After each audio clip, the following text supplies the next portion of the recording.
मैंने 12वीं पास किया, ठीक है। फिर उसके बाद मैंने 3 साल फौज में रहा, गढ़वाल का रहा। फिर फौज की नौकरी छोड़ी।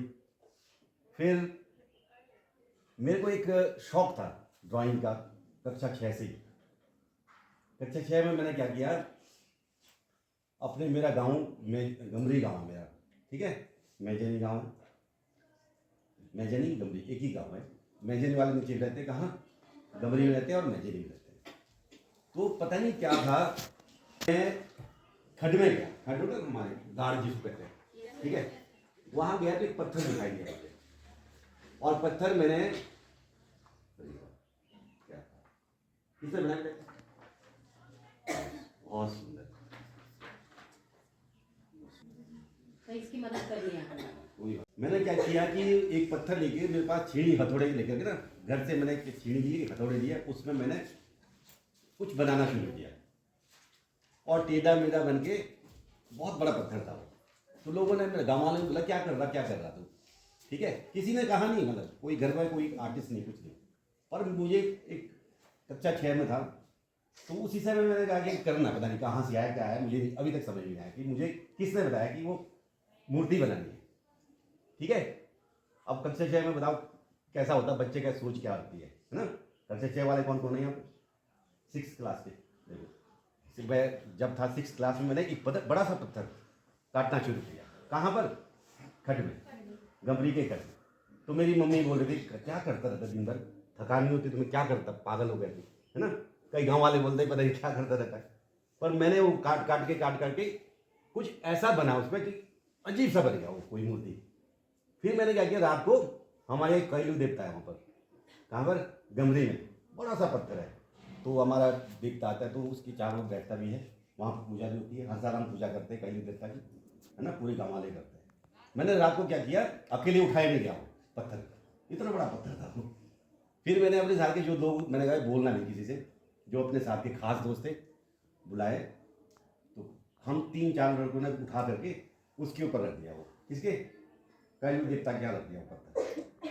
पहली मेरी मूर्ति वो थी, रख दिया। तो कभी किसी ने ध्यान नहीं दिया कि ये पत्थर कहाँ से आया क्या है, किसी ने नहीं दिया। देवता भी आया, सब कुछ आया, किसी ने ध्यान नहीं दिया, ठीक है। आज मुझे वो सबसे अच्छी मूर्ति मेरी वो है लाइफ की, अच्छा शेयर होगी, ठीक है। फिर मैंने क्या किया, उसके बाद मुझे कुछ पता चला कि कोई आर्ट्स कॉलेज होते हैं, कोई आर्ट्स की वहाँ पढ़ाई होती है। किसी के मेरे मामा जी थे, उनके थ्रू मुझे पता चला कि कोई एक कला महाविद्यालय होता है, जहाँ पर कला की विषय के बारे में पढ़ाई कराते हैं।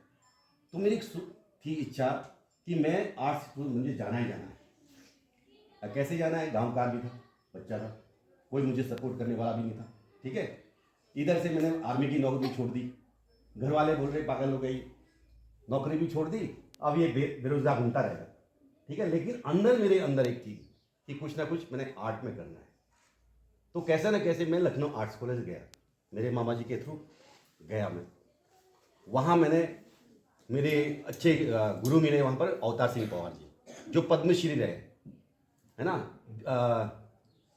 तो उनके सानिध्य में मैं जब गया वहाँ, तो वहाँ पर मेरा एडमिशन भी हो गया लखनऊ आर्ट्स कॉलेज में। तब मुझे पता चला कि लखनऊ पूरे ऑल ओवर वर्ल्ड में लखनऊ कॉलेज ऑफ आर्ट्स है, जहाँ पर सिर्फ कला की पढ़ाई होती है। तो मेरे घर वालों ने बोला कि 5 साल का था बैचलर ऑफ फाइन आर्ट्स, 2 साल का मास्टर ऑफ फाइन आर्ट्स, ठीक है।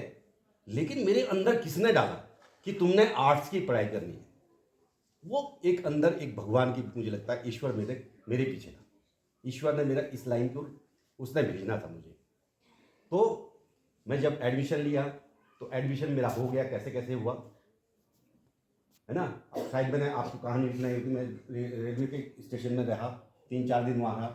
फिर मैंने सर से बोला सर मैं घर नहीं जाना चाहता हूँ, मेरा एडमिशन कर दो। सर ने मेरी हेल्प की, तो मेरा एडमिशन भी हो गया। 1-2 साल काम किया, तीसरे साल मुझे इतना काम मिलने लगा, भगवान ने छत छोड़ के काम दिया ऊपर वाले ने। जब मैं 5th ईयर में गया, तो 5th ईयर में मैंने बड़े बड़े काम किए। कहाँ पर, यूपी में बहुत बड़े बड़े काम किए, ये 5-5 लाख 10-10 लाख में बनाई। इतने बड़े बड़े काम मिलने शुरू हुए मुझे।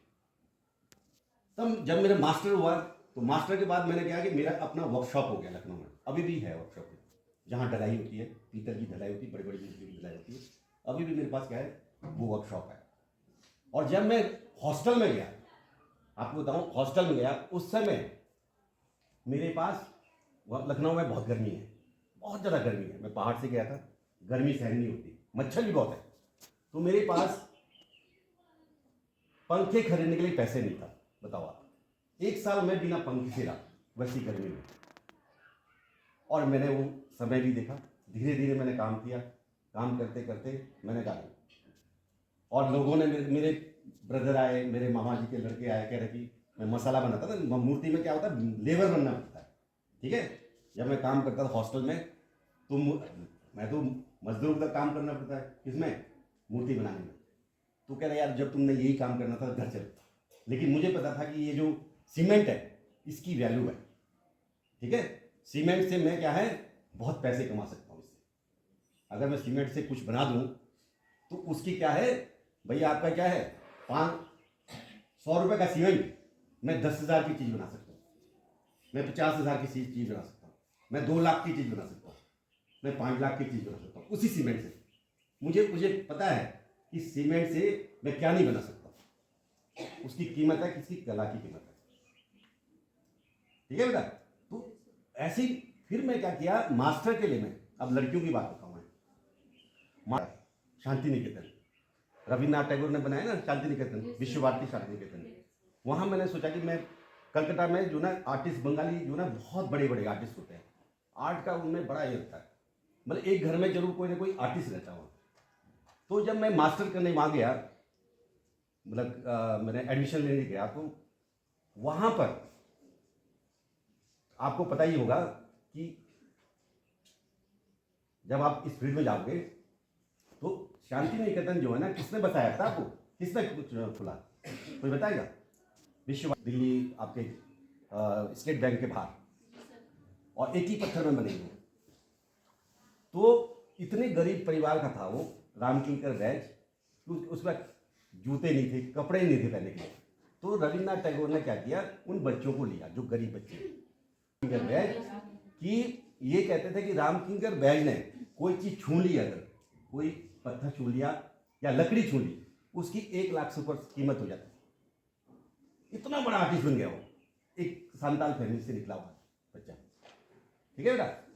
तो हाँ, जब मैं वहाँ गया मास्टर के लिए करने के लिए, क्या नाम उसका, ढंग से करना, बस ये मैं सोचना कि कोई सब्जेक्ट अगर संस्कृत पढ़ो तो ढंग से पढ़ो, अगर आपने इंग्लिश में पढ़ना है तो ढंग से पढ़ो, साइंस पढ़नी है तो ढंग से पढ़ो, मतलब उसमें जड़ तक जाना आपने। सब्जेक्ट कोई भी खराब नहीं है, ठीक है। कला को बोलते हैं लोग, लेकिन मैं कहता हूँ कि मुझे कहता है हर आदमी आर्टिस्ट बने, मैं तो ये कहता हूँ, मुझे इतना छत फोड़ के दे दिया ऊपर वाले ने। जब मैं कलकत्ता गया था तो इटली की 2 लड़कियाँ थी वहाँ पर मास्टर करने आई थी, क्या नाम, शांति निकेतन कलकत्ता, तो वो भी मास्टर कर रही थी, और मैं लखनऊ आर्ट्स कॉलेज से गया, मेरी इच्छा थी कि मैं शांति निकेतन में एडमिशन लूँ।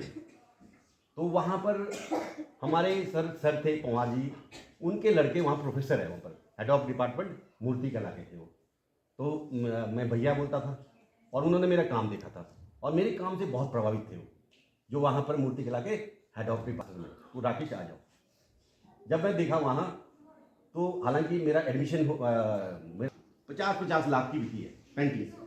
तो बेटा जितने आजकल क्या है, पूरा ज़माना आजकल क्या क्रिएटिविटी का है ना, क्रिएटिविटी का ज़माना है पूरा। आपको क्रिएटिविटी है तभी आपको मज़ा आएगा जीने में, तभी मज़ा आएगा। ये कोई कुमार नहीं, कोई और है, कोई फैजल, तो 1 साल बाद नंबर आता है। एक सूट की जो सिलाई है उसकी 8-9 हज़ार रुपये लेता है, और जो सिलाते हैं उसी से सिलाना है, और नंबर भी कब आएगा तुम्हारा, ठीक है। और छोटे तबके में लिया, लोगों ने फैक्ट्रियाँ खोल दी इसके लिए, हाँ छोटा सा काम करके सर लोगों ने फैक्ट्री खोल दी, और करोड़ों में कमा रहे लोग, है ना। तो आप में भी क्या कोई भी काम। और जो बच्चे जरमूला गए, हनुमान जी की मूर्ति देखी? सर की बनाई हुई है। थड़ियार कौन गया आप में से? वहाँ जो सामने नंदी महाराज और शिवजी महाराज पूरा परिवार है, वो सर ने बनाया। और कहाँ कहाँ की जी? उत्तरकाशी में नीम में गए तुम लोग कुछ? वहाँ कौन सी? जवाहरलाल नेहरू जी की इनकी बनाई हुई मूर्ति। और अभी आप उस दिन जिक्र कर रहे थे उत्तरकाशी के घाट पे भी शिव जी की, शिव जी की और उनका मैं फोटो खींच के ला मैं दिखाऊंगा आपको।